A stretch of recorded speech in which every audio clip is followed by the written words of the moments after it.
आपने बहुत कुछ सुना होगा हमारे और ताजमहल के बारे में, लेकिन आज ये वीडियो पूरी जरूर देखना। सुना है जब ये पूरा हो जाएगा तब हमारे हाथ काट दिए जाएंगे। यहाँ ये बातें मत किया कर, दीवारों के भी कान होते हैं। जिसने सबसे पहले कहा था वो आज काम पर नहीं आया। मैंने उसे सब कुछ दिया, फिर भी मेरी मुमताज, मेरी जान मिट्टी में मिल गई और मैं यहाँ खड़ा हूँ, पत्थरों से बात करता हूँ। नमस्कार दोस्तों, आज मैं आपको ले चलता हूँ एक ऐसे सफर पर जो हमें सीधा पहुंचाएगा 400 साल पीछे, उस दौर में जब हिंदुस्तान पर मुगलों का राज था। आज हम जानेंगे कि दुनिया के 7 अजूबों में से एक ताजमहल वास्तव में कैसे बना था।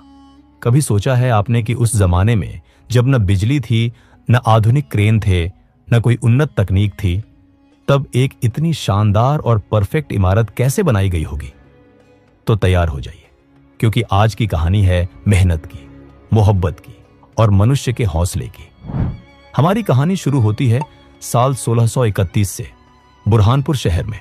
यहां पर मुगल सम्राट शाहजहां की सबसे प्यारी बेगम मुमताज महल ने अपने 14वें बच्चे को जन्म देते वक्त अपनी आखिरी सांस ली।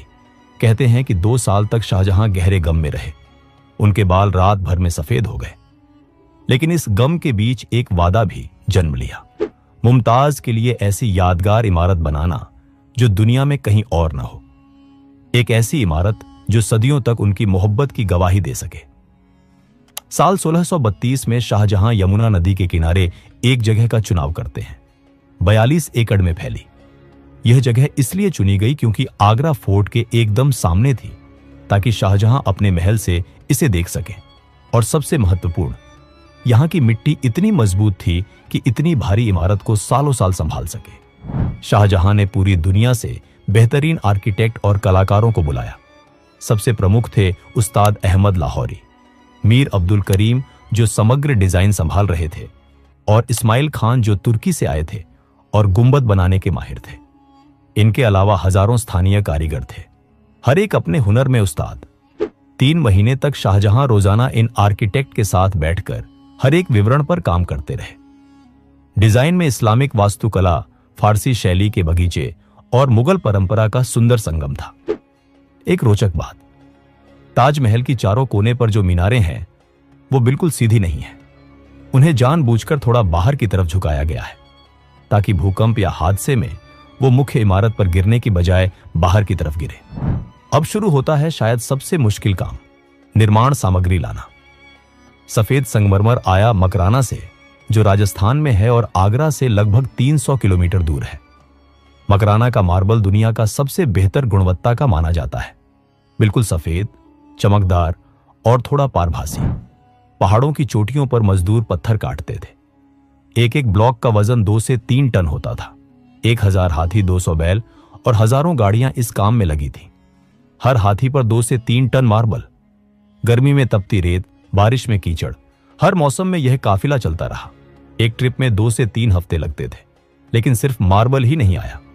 ताजमहल में 28 अलग अलग तरह के कीमती पत्थर उपयोग हुए हैं। जेड चीन से आया, फिरोजा तिब्बत से, नीलम श्रीलंका से, कार्नेलियन बगदाद से, लापिस लाजुली अफगानिस्तान से और कुछ पन्ने कोलंबिया तक से आए थे। यह सचमुच एक अंतर्राष्ट्रीय परियोजना थी। 20,000 मजदूर, ये सिर्फ एक संख्या नहीं है, ये 20,000 परिवारों की कहानी है। इनमें 5,000 पत्थर तराशने वाले, 3,000 मास्टर राजमिस्त्री, 2,000 मूर्तिकार, 1,500 सुलेखक और 1,000 जड़ाई विशेषज्ञ थे। यमुना के किनारे अस्थायी गांव बनाए गए थे, जहां ये सब लोग अपने परिवारों के साथ रहते थे। सुबह 4 बजे फज्र की अजान के साथ दिन शुरू होता था। नींव बनाना सबसे पहला और सबसे महत्वपूर्ण काम था। 50 फीट गहरे गड्ढे खोदे गए और उसमें आबनूस और महोगनी जैसी सख्त लकड़ियां भरी गई, क्योंकि यह लकड़ियां पानी में सड़ती नहीं हैं। ये लकड़ियां आज भी यमुना के पानी के नीचे हैं और पूरे ढांचे को सहारा दे रही है। शाहजहां ने मजदूरों के लिए अच्छे खाने की व्यवस्था की थी। रोजाना ताजा रोटी, दाल, सब्जी और महीने में 2 बार गोश्त मिलता था। कुशल राजमिस्त्रियों को दिन का 1 से 2 रुपये मिलते थे, जो उस दौर में काफी अच्छी तनख्वाह थी। अब आते हैं ताजमहल की असली जान पर, पिएत्रा ड्यूरा। यह एक इतालवी तकनीक है जिसमें रंगीन कीमती पत्थरों को मार्बल में इस तरह फिट किया जाता है कि एक सहज डिजाइन बन जाए। पहले मास्टर सुलेखक मार्बल पर डिजाइन बनाते थे, फूल, बेल, ज्यामितीय पैटर्न, कुरान की आयतें। फिर पत्थर तराशने वाला विशेष औजारों से मार्बल में बिल्कुल सही आकार की नाली खोदता था। कहीं कहीं 1 इंच के क्षेत्र में 50 से 60 अलग टुकड़े फिट किए गए हैं। हर कीमती पत्थर को अलग से घिसकर सटीक आकार दी जाती थी। फिर पत्थर को नाली में फिट किया जाता था। बीच में एक विशेष चिपकने वाला पदार्थ लगाई जाती थी, जो चूना, अंडे की सफेदी और विशेष रेजिन से बनती थी। यह इतना मजबूत था कि 400 साल बाद आज भी यह पत्थर अपनी जगह पर मजबूती से लगे हुए हैं। जब सारे पत्थर लग जाते तो पूरी सतह को पॉलिश किया जाता था। अंतिम परिणाम इतना परफेक्ट होता था कि आप हाथ फेरो तो जोड़ महसूस नहीं होते। एक 10 गुणा 10 फीट का पैनल पूरा करने में 6 से 8 महीने लग जाते थे।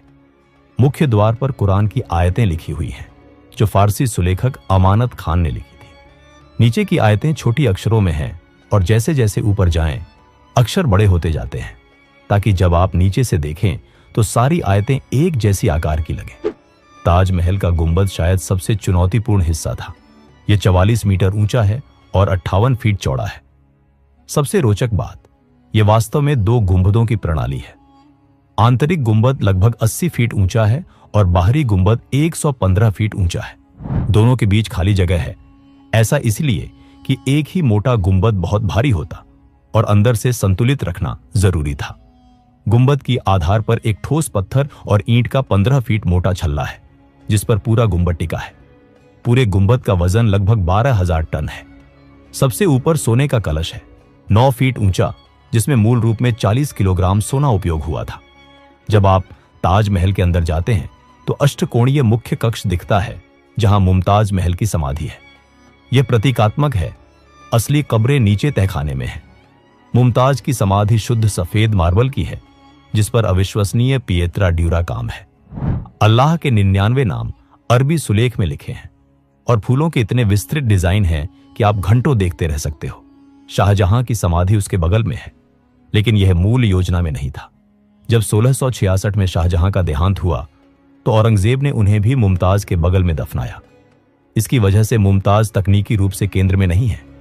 समाधियों के चारों तरफ मार्बल की जाली है, एक ही टुकड़े से काटी गई, और गुंबद के अंदर एक प्राकृतिक घटना है। अगर आप केंद्र में खड़े होकर आवाज करें तो 28 सेकंड तक गूंज सुनाई देती है। 20 साल की मेहनत के बाद 1653 में ताजमहल पूर्ण हुआ, लेकिन जिंदगी ने शाहजहां के साथ एक और क्रूर मजाक किया। 1658 में औरंगजेब ने सत्ता के लिए युद्ध किया और शाहजहां को आगरा किले में कैद कर दिया। अंतिम 8 साल उन्होंने उस किले में गुजारे, जहां से वो सिर्फ एक खिड़की से ताजमहल को देख सकते थे। रोज सुबह रोज शाम वो उस खिड़की के पास बैठ जाते और यमुना के उस पार अपनी मोहब्बत की यादगार को निहारते। उनकी आंखें कमजोर हो गई थी, सेहत बिगड़ गई थी, लेकिन वो देखना नहीं छोड़ते थे। 1666 में जब शाहजहां इस दुनिया से गए तो औरंगजेब ने उन्हें मुमताज के बगल में दफनाया। आखिरकार वो अपनी मोहब्बत के पास पहुंच गए। तो दोस्तों, ये थी ताजमहल की असली कहानी। 20,000 लोगों की मेहनत, 22 साल का सफर और एक ऐसी मोहब्बत जो मौत से भी ज्यादा ताकतवर निकली। बिना आधुनिक तकनीक के कैसे यह चमत्कार हुआ?